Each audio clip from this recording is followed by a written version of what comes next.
So I'm sitting here with mega superstar producer Scott Storch.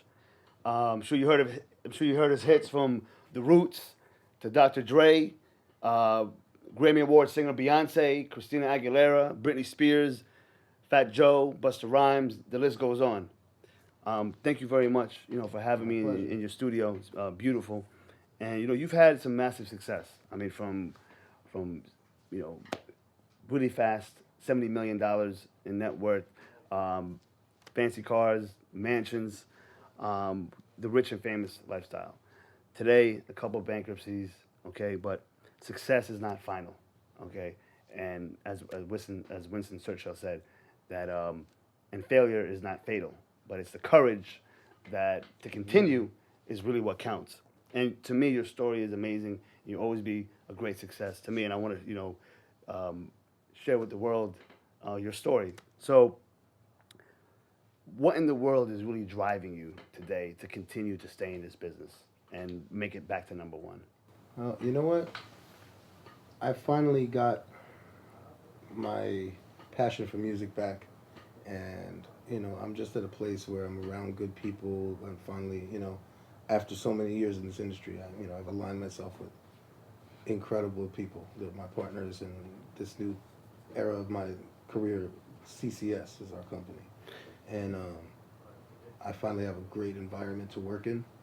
um, I'm able to come in on a regiment and have people motivating me and putting positive energy in the air. Most definitely. And it's just a blessing, because, I was jaded, I believe, for a long time due to a lot of things that happened, other people did to me, things I did to myself.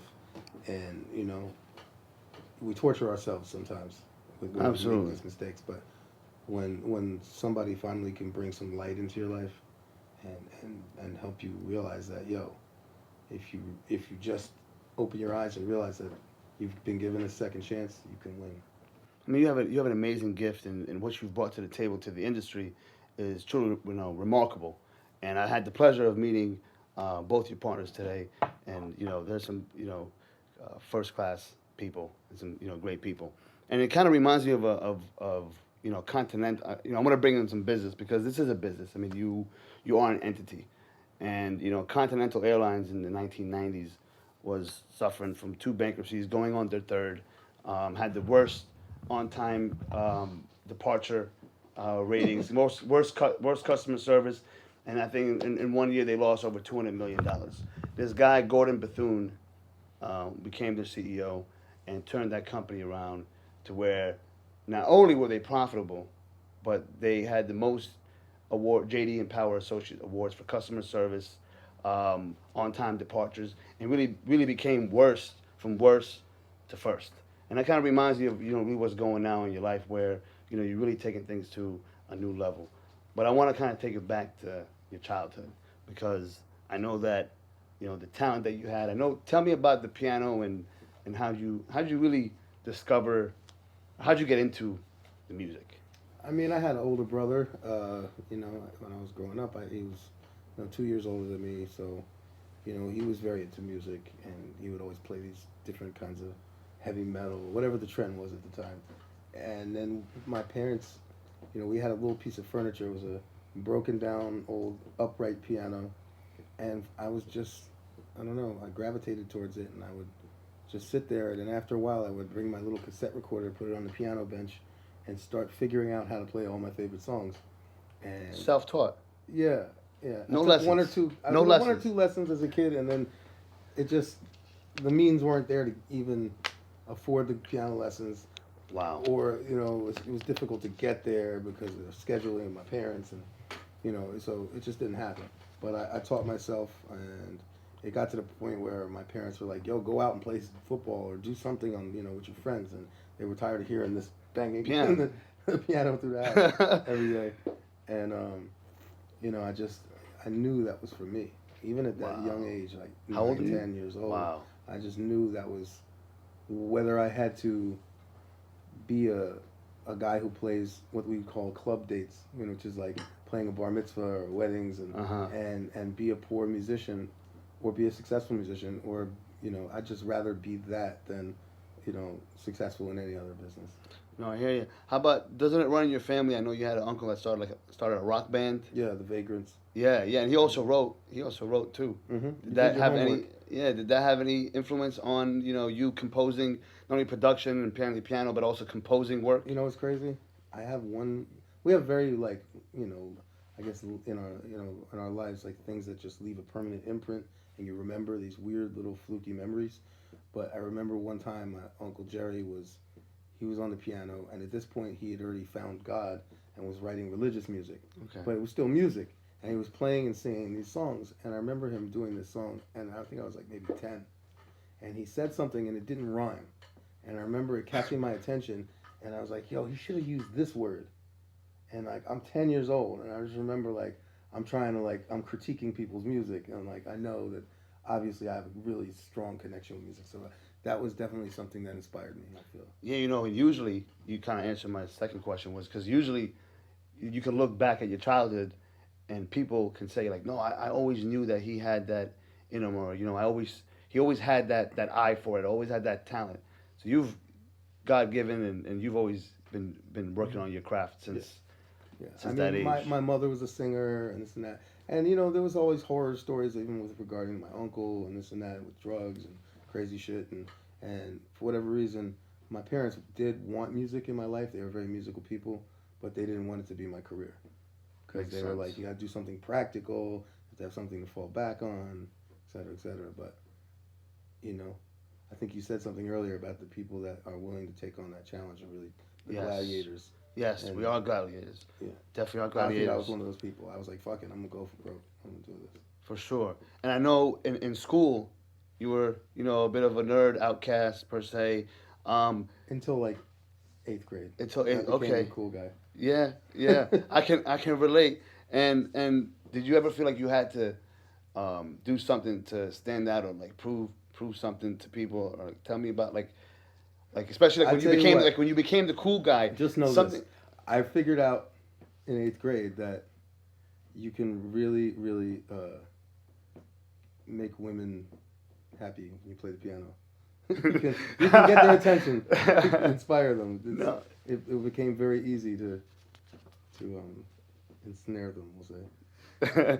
It's funny you say eighth grade because I can when I look back a lot of that's kind of the turning point. I think it's a turning point for a lot of young people. It's like right before they go to high school or when they become a freshman, a lot of things change, and if you can make it past the getting picked on or feeling a bit out of place, you kind of if you can get through that, then you can definitely have some special things happen to you, like playing the piano for women.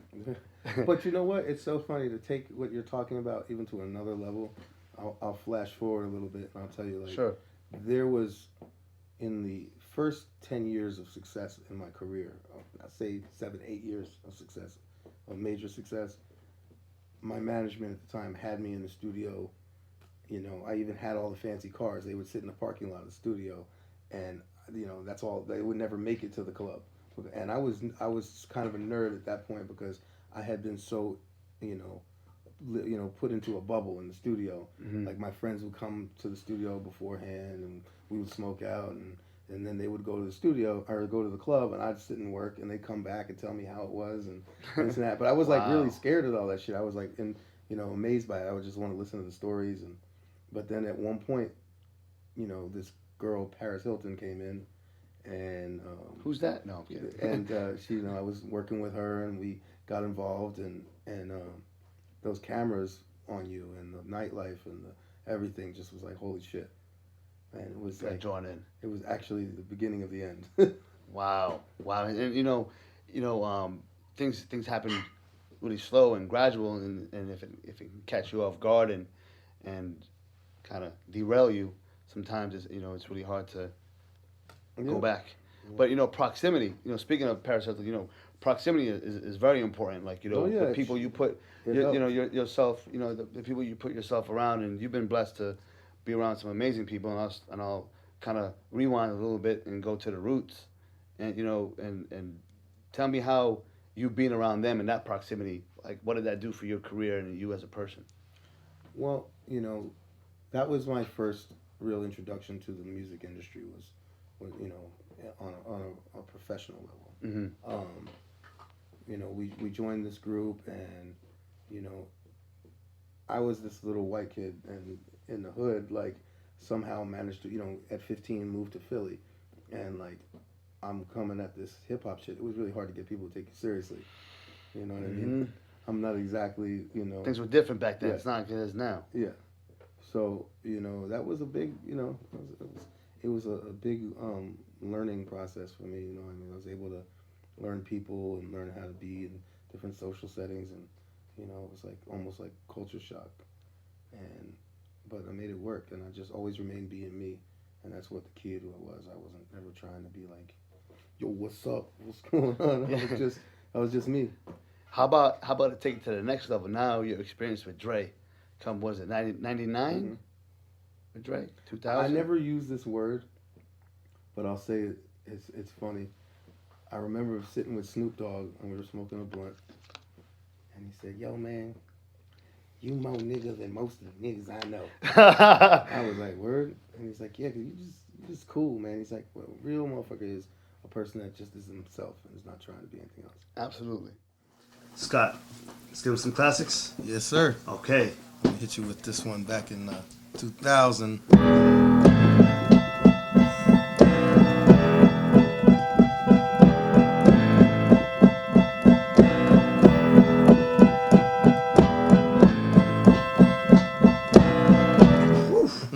What we got? One of the first Grammy I got was with the Roots. It was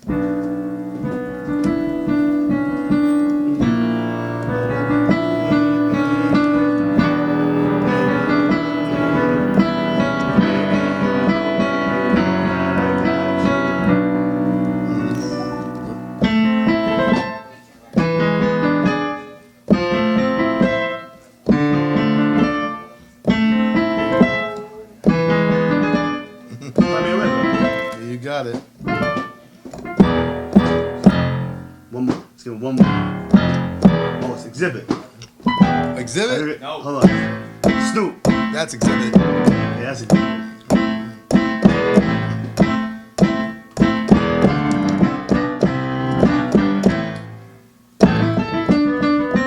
Bust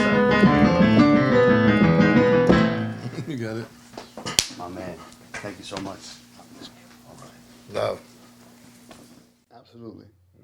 Absolutely. I can definitely relate. And you know, a lot of people, you know, these days you see them, they try to act, or they think if they act a certain way, or they act like they are this type of person or this type of group, that people will accept them. Mm-hmm. Really, it's the other way around, because if you don't remain true to yourself, I mean, you won't even know who you're dealing with on the other end. Yeah. Anyway, how about any other?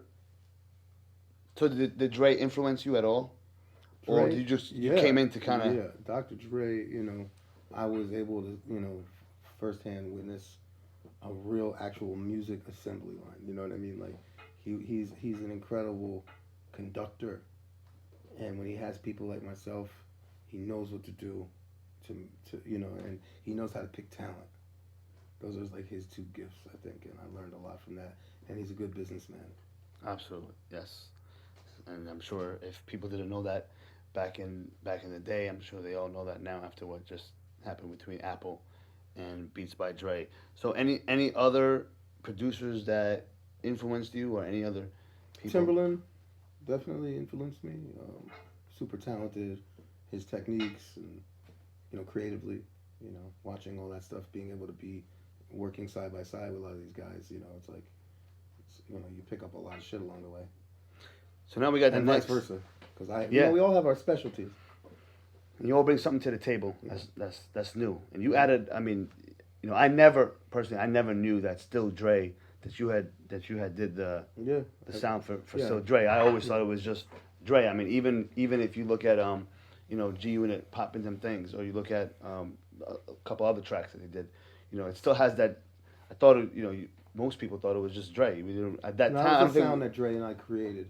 And Dre would always give me, you know, my credit, et cetera, et cetera. But it's like you have to think about it. Like you have this huge name. It's like it shadows my name. Like you know what I Yes. mean. And I stood in the shadows of that. So in 2000, Um, 5, I remember after working with Dre, by his side for years and years, I said, listen, I can't expect for you to hand me your empire. I'm gonna go to Florida, back where my family is. Haven't lived there in years and years and years, and I'm gonna start making pop music and start my own label and et cetera, et cetera. And I didn't even compete with him. I said, I'm not gonna do rap shit like that. I did for the most part, or at least West Coast rap. Yeah. I did, Respect. other music, different music, and I succeeded. 2006, I released 81 singles. 32 weeks at number one. Yeah, 32 weeks at number one, broke every record there was, and I did it by myself. That's what I call that era, the tidal wave. All of a sudden, because all of a sudden you just kind of just came like what, and that was kind of like all that happened before.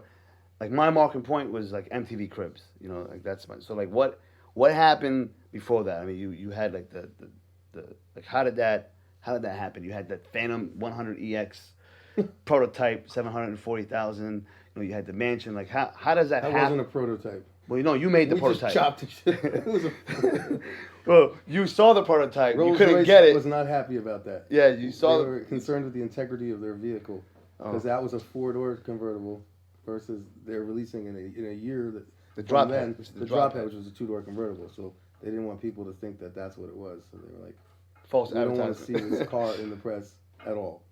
Wow, interesting. We didn't know that. So how does that happen? Like how like that doesn't happen by accident. Just 32 weeks at number one, 81 records. It takes Like, doing the work of 10 men. It takes a lot of fucking time. I don't care how good you are.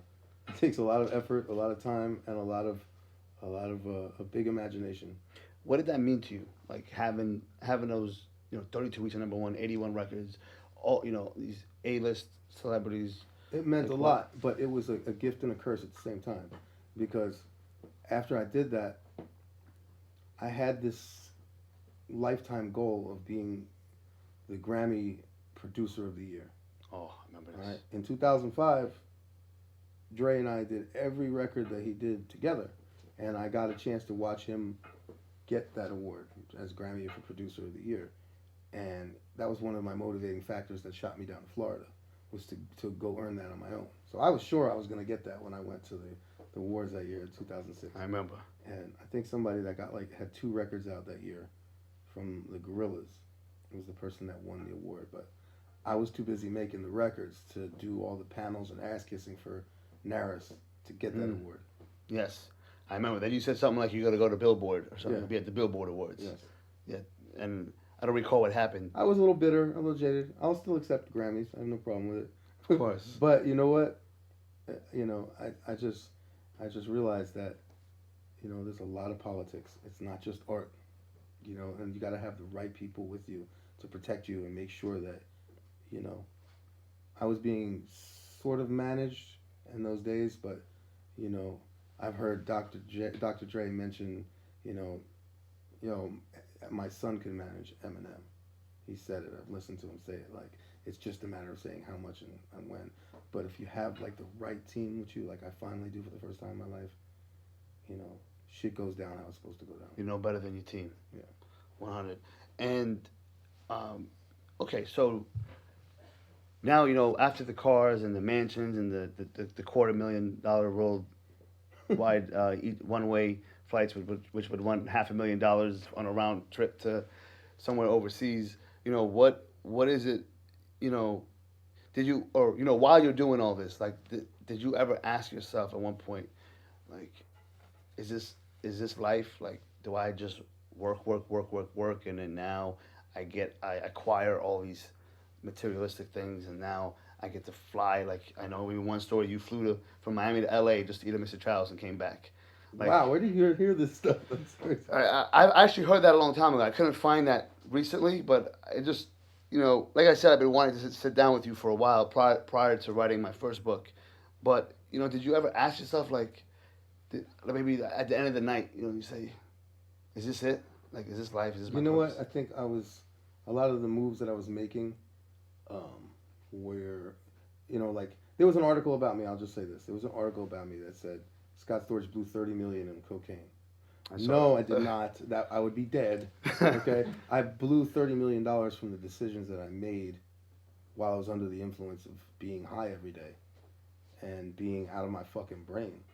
And like, you know, a lot of the shit and a lot of decisions I made, and I thought I was the man. Like, that's the whole reason why people do that shit, is to fucking feel like you're the king. So Yeah. I would go and do a binge for like 3 days, and I'd feel so terrible about myself after. And I would, just to make myself feel like I was cool again, I'd call a car guy and I'd be like, order 4 fucking exotics.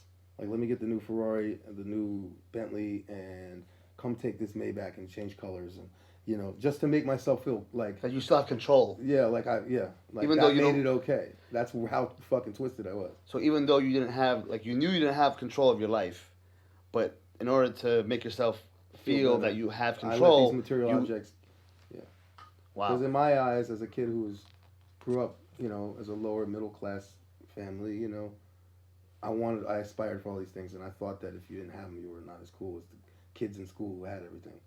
You know what I'm saying? So it's Yeah. fucked up. But you know, at least when we finally realize that about ourselves and we're honest about it, and you can move forward. Absolutely. And I still love nice things, you know, but I'm gonna do things a little different now. I got good people around me to prevent me from doing mistakes, and I think I learned my lesson on my own as well. well, you're an amazing artist, you know, and everyone has their shortcomings. Everyone has their vices, and if you don't have the right people around you, ultimately that can, destroy, and you can just become one of those, what do they call, like a waste of talent almost, because you don't have the right people around you, especially in this day and age. And we all heard of, we were actually just talking about this with you and your partners, the Wolf of Wall Street, Jordan Belfort. I know. Okay, so he described what happened to him like as gradual steps, like even like if you split his life into two, or what he did wrong into two, like whether it was the bad decisions he made on the financial end, where he did like one thing wrong on the financial end, two, and then one illegal move made to 5, 10, 20, and then on his party, his party side, the drugs and the women and everything, that all be, and the alcohol, that was small steps, and then all of a sudden it just kind of came down. Is that how it happened with you? Like, was it No, gradual, or put just it like this way. too fast? I had a big appetite for material things and for money and etc. But I wasn't greedy, and everything I made, I earned it. You know what I'm saying? I never robbed anybody for money. Oh no, I'm not trying to compare. just saying. No, I'm not trying to. I'm talking about his party. I'm not in no way trying to say that you took. Okay. I'm talking about particularly. Let me elaborate that. I meant on the fact of making mistakes. Yeah. And then it blowing up. Did it happen really fast, or did you take slow steps, like one line of coke and then turn to maybe coke in the night and Dude, the party, I then went it came first. head first. Head first. Okay, that's where I was going at. So, What they Did you- portrayed Tony Montana as Yeah. back in the day, and his ways with the fucking office with the fucking big ass, I make him look like small potatoes. I was Wow. out of my fucking brains. Excess was fun for me. so did you feel that the fact that how you said that you were in the studio a lot, your friends would go out and club, but you would be in the studio, and you wouldn't I want to hadn't go there. discovered any of the bad shit yet, and I hadn't discovered, like, I didn't, when I was in that period of working, no, I was not there. I was just smoke weed and make music and sit. But when I finally was introduced to Hollywood, That's what I'm saying. Like, that you go from left field, like just Yeah. working, all of a sudden head just first, I was like, oh, this is cool, and it was glamorous and it was amazing for the first year, and then you start seeing it around my eyes, and you start seeing me in the studio way less, and then you start seeing me not even there at all. August 2006. You said you want to take a month off. What were your plans on that month off, and do you wish that you never took that month off? Because isn't that when that month became into Yeah, it came into a whole a 5-6 year party. yeah. So do you ever tell yourself, like, man, like, what if I never took that day off? I probably would have found my way to another party. I was a lion out of his cage. So, when you look at the costs that are involved in everything that you were doing, I mean, you just said you would call your guy up and say, hey, give me the Ferraris and change the color of the Maybach, and then you had the private jets and the exquisite dinners across the country. Did anyone on your team ever say, "Hey, Scott, like, what are you doing? Like, chill, chill." Not too much. A little bit, yeah. I mean, there were people that tried it, but they were all along for the ride, and it was everybody. Everybody was. Do you feel And, that? and if they did it all, it was out of security for their lives, not mine. Making sure that their money was going to still keep coming. Not because they were in the loved best it. interest Yeah. of Scott Storch. I didn't have anybody that loved me. So, when you have all these options, more money, more options. You had all this different stuff. Like, how did you justify, like, in your mind, like, when you say, okay, I want to take a private jet flight, or I want to go to, I'm gonna go overseas to Ibiza, wherever the crazy trips you There would was take. enough in What the was count. Let's go. okay? Didn't give a fuck. Because in my mind, I'll just get back in there and make another $20 million next year. Well, a lot. They say that when you, like you said, you went head first into the cocaine and all that, like Into spending. into spending everything. Like, Oh, yeah. what did you usually I had a people collection of everything, whether it be diamonds, the jewelers? whether it Tell be me about the jewelers. sculptures. I mean, I had every the boat game, the planes, The the one- house, the cars. Most even billionaires that have any kind of fucking brain in their head, they don't have a everything collection. You have certain things that you pick that are your things things of interest that you invest Yes. into that you might spend more money on than most people, but you can't have every fucking single one. You had And that's everything. where I was at. Yeah. There was a point where I was trying to get the city of Miami to sell me Vizcaya. You know Vizcaya? Yes. I was trying to buy Vizcaya to move in to live in it because I thought it was cool. And then I started finding out I have to dredge the entire bay behind it because my 120-foot yacht Wouldn't fit that. wouldn't be able to drive up to it, and like out of my fucking mind. But Do you know what the overhead is on that? Tell me. What's the over? What is the taxes are? just the property tax alone? My what's it? overhead was like over $1 million a month at that point for just cars, house, shit like that. What? Okay. Usually when people go on, the cocaine or any type of really like heavy drug or even alcohol is a drug. I consider alcohol a drug. What is it that you were trying to fill? Because there's two there's two human needs that if we Dude, don't, that's the one question growth, I could never answer. I swear to God, because after the first year, I didn't even enjoy it anymore. And to just keep doing something that you know is ruining your life, and you're doing it anyways, and you doesn't even make you feel good anymore. That's the biggest question. But I guess I felt my biggest fear was, I think at that point was, I'm gonna lose this whole clique of what I thought were friends, but were really scumbags that were around me. And who am I gonna talk to if I fucking, they're not gonna want to hang out with me anymore if I don't have fucking 9 pounds of coke everywhere, and sport out for everything. But they were just, we get caught up, man. That's all I can say is, better late than never. It's the name of Mario's new album that he just did. It's like, better late than never, man. absolutely. It's never too late. Yeah. It's never too late. I don't want to get too much into this, but what happened with Janet Jackson? Janet Jackson, me and her are still cool to this day. But Tell me, please, I want to became hear the friends, story. And I took the liberty of, I had her at my house working, and she enjoyed staying at the house, so I didn't think it was that big of a deal at that point. But it was. I left her waiting for me to work, and we were supposed to work in the studio, and she sat there for like 6 hours at the house, like waiting. What were you doing? I was like shopping or something. Probably banging some girl or something. I don't even remember what the fuck I was doing. Something I just didn't give a shit. Yeah. And it's Janet Jackson. It's like, come on. Yeah. Really, anybody. Nobody's special. Like, everybody, you're supposed to treat everybody with respect. Yes. And it was just, I think I took advantage of that and whatever. And so A bit selfish. yes, and when you're under, and I'm sure you were under the influence. Out of my mind. Yes. I mean, I can't imagine. I mean, I We chose did make it. a great record, We though. we just Somehow. we just chilled here. What was the name of that record? Island Life. Nice. And I mean, we were talking prior to this interview and just vibing and chopping it up. And no, you're a great person. I can't imagine you in the right state of mind doing something like that to anybody. I was never malicious. I never intentionally tried to hurt anybody. But I was a fucking douchebag. Dude, who isn't a douchebag that snorts coke all day? You know what I mean? Yeah. You don't have fucking... You have You think ADD is something? I'm talking about you don't want to hear anything anybody's saying. You're looking at somebody and you're like, I don't give a fuck what this person's saying. You know what I mean? So you were high all the time. Time to wake up to yeah. Wow. So you're losing clients. Oh wait. So you're kind of, well, in a sense, you're kind of losing I clients. really never made bad records. I just stopped making records. I was like, I think I'm just gonna do this. I'm gonna go fucking bang 6 broads today, and That's what you would do. I was over it, but I thought that, but I should have realized I was fucking making mistakes. Because it takes a lot to sustain it. People can get rich, but to sustain is, and like you said, better late than never. And so you were losing clients. At this point, losing money.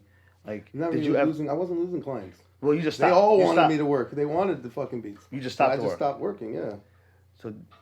So at no point did you get into, like, were you depressed at one? Like, did you, like, what Yeah, was? Of course. I mean, I guess when you wake up with your nose bleeding and you're fucking, you realize that everybody around you is fucking. We don't want to think about it, but is the girl that I slept with next? Does she think I'm a cool guy, or does she just here because she's a fucking whore? Whatever it is, you start not trusting people, friends, and we do it to ourselves. I talked. If you're smart enough to put the right people around you, these are issues that you don't deal with. I talked to a few people today, about 5 people. I just wanted to get some of their feedback. So I said, we need a lighter. Give me. There you go. So I talked to like 5 people today. Let's call them and say, hey, have you heard of Scott Storch? Interviewing him. And I said, I just want your opinion. If you had 70 million, if you had a net worth of 70 million and lost it, what would you do? 3 out of 5 said they'd kill themselves. So again, to elaborate, like, the fact that you are here, like, It takes a lot to pick yourself up, and time heals all wounds, and the greatest thing you can do is succeed again. It's like to make yourself feel like better about yourself. But I mean, there's been moments where in my life, you walk into these fancy restaurants that you used to go to, and you hear people whispering like, "Yo, there's the guy that lost his house on Palm Island," and you're like, "Holy shit!" My whole life is on display. How do you cope with that? Does it get to you? Like, dude, I had to stay strong. The faith. I knew that if I just karmically did the right thing, and at some point, something would happen. And I met Brad and Seth Cohen, and we became partners, formed this company, and it was like when I met them, like the jail cell opened. You know what I'm saying? Are you free? Yeah. Now you can do your thing. You were just telling me how you got your passion back, but which is amazing, which is a blessing, because a lot of times, forget passion. I mean, a lot of times people can't even get themselves back. That's it. They're done. I mean, Wall Street people were jumping off of buildings and committing suicide, and after shit hit the fan with the market, and you're still standing, and you're. I mean, you're not living a bad life. I think some people they see, yeah. I mean, some people think that, you go through some hardships and you climb, you're climbing back up, but I mean, you don't just because you went from that level to where you're at doesn't mean that you're living a bad life. Oh, of course, but you know what? I think I'm living a better life now. Why? Because I'm living a healthier life, and I actually have my head on straight, and I'm not abusing my body, and I know who my friends are. One of the needs of humans is emotion, connection, love and connection, and when people just get ghosts on you like they did, and I can only imagine how the industry reacted to the way people reacted.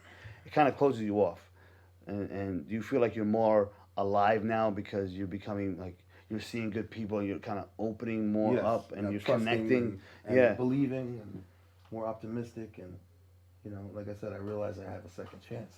How important is, so people can know, like, how important would you say being able to trust and connect with somebody and have a relationship with, whether it's a business partner or someone that you really call a friend, how important is that to the quality? Yeah, I mean, shit. Like, if I had that then, I wouldn't be in the boat I'm in now.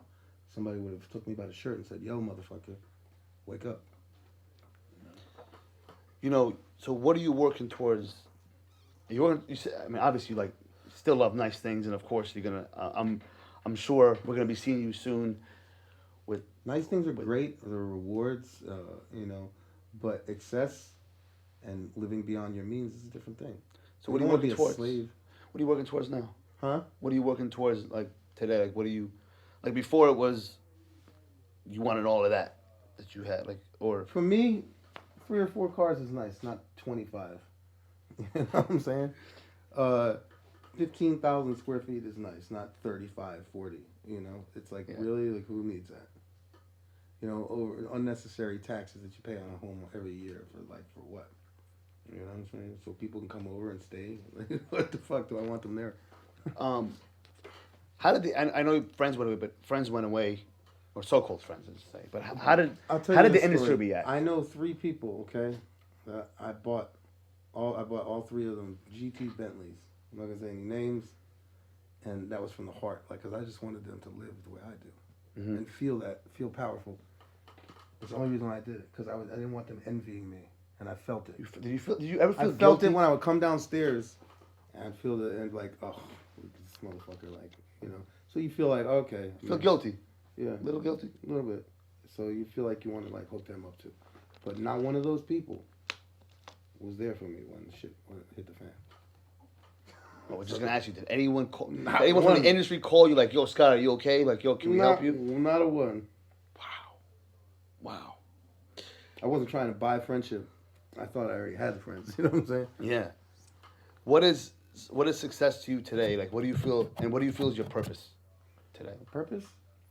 in I life? mean, one of the greatest things I can do is touch people with my music and try and make the world, better with just putting that into the universe. Amen. So, how do you know now who was there for you, who's not there for you? Like, how do you, how, because I now, finally got a now chance you to know. Like, see. now you know. I didn't know it existed. I've been swindled by family members.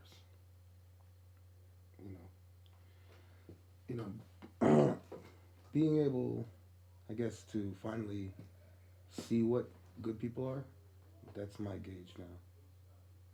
I just think that's amazing.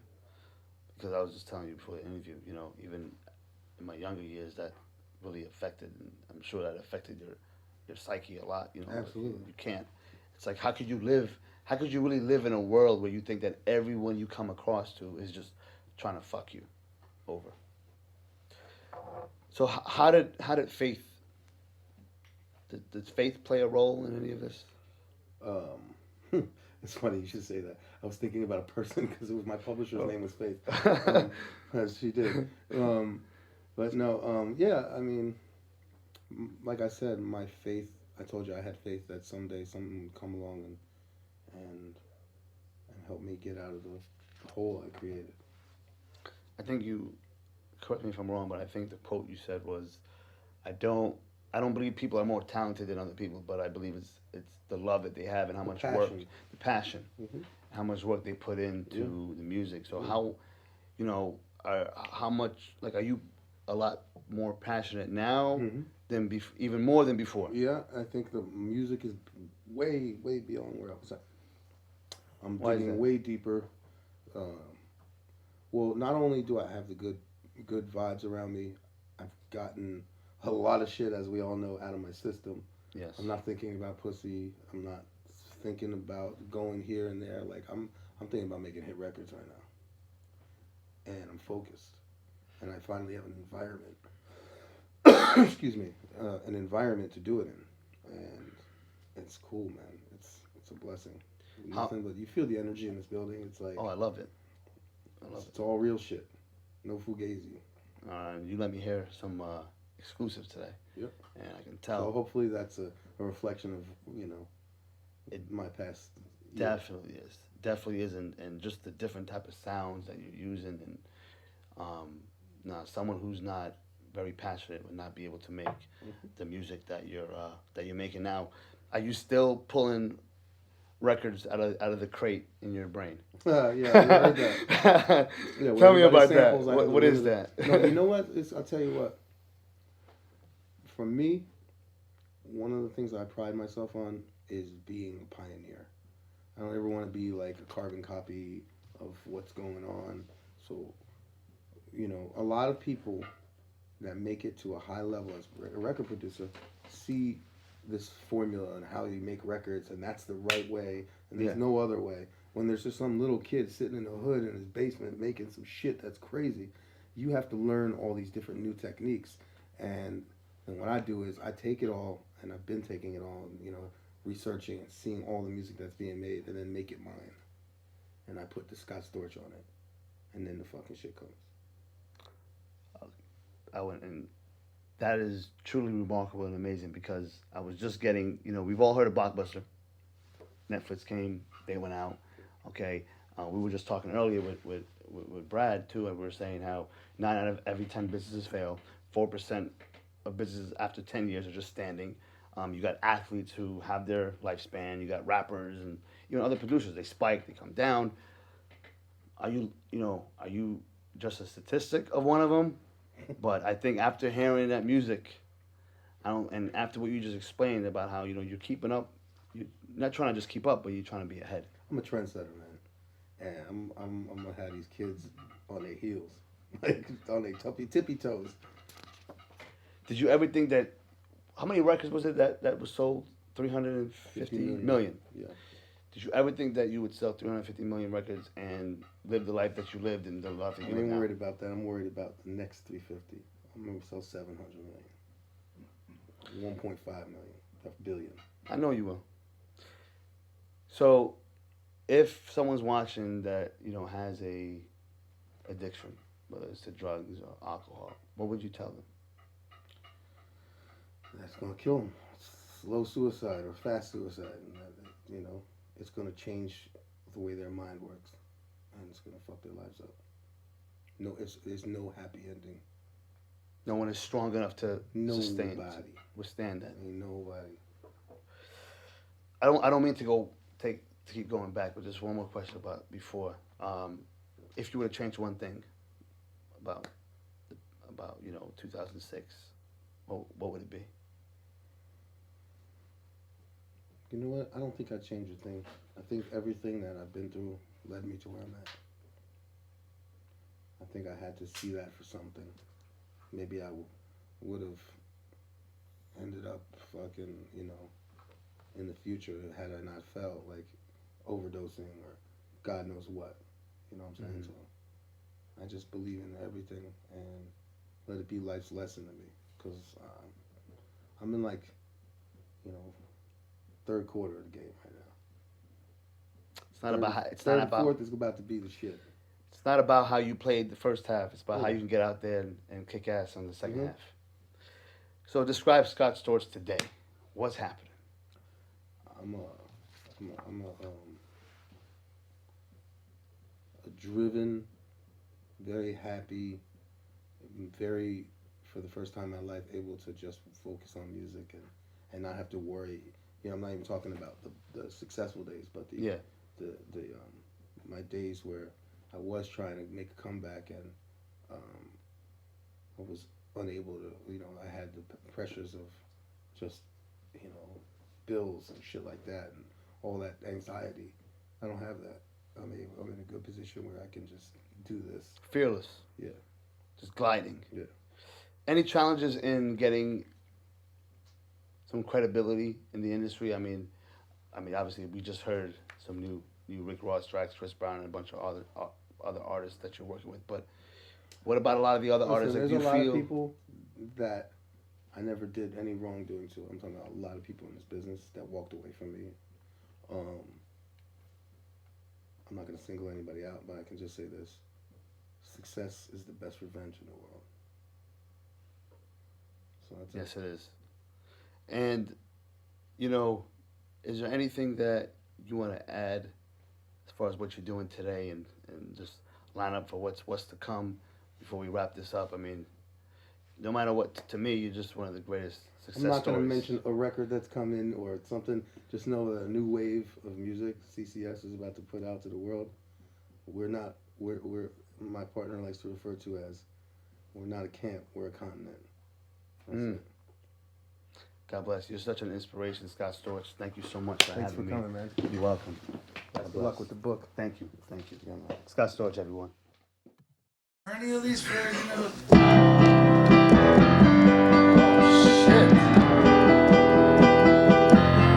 Let me find out.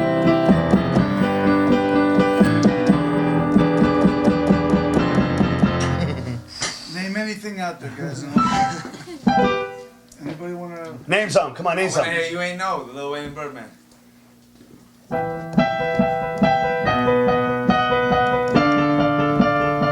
That's an old one. Wow. Man. I got a lot of loot. Ain't looking for a lady. No, that's enough. Next show at 11.